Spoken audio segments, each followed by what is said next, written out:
हाय अपना जिला रखे हमारा गदर भूमि खुले आम लेके कटा हथियार।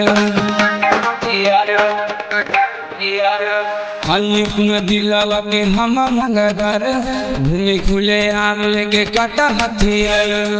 लागल बा मर्डर के केस 10-20 खोजना हमरा के फतेहपुर पुलिस। पीले बानी हम घर लेने तोहरा पकड़े के केस लागल बा मर्डर के केस 10-20 खोजना हमरा के फतेहपुर पुलिस।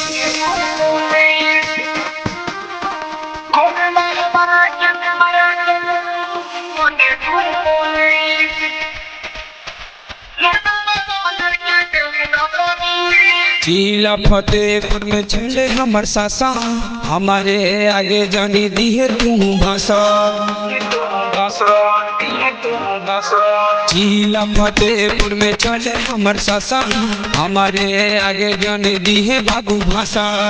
लागल बा मर्डर के केस 10-20 खोजना हमरा के फतेहपुर पुलिस। पीले बानी हम घर लेने हम तोहरा पकड़े के केस लागल बा मर्डर के केस 10-20 खोजना हमरा के फतेहपुर पुलिस।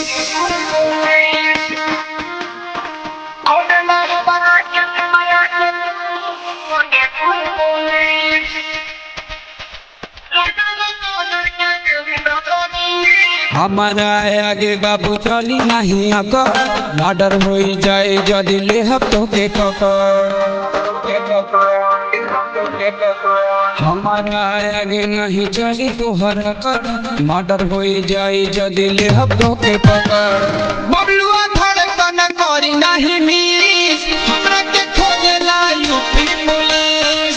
पीले बानी हम डर लेने हम तोहरा के पकड़ के केस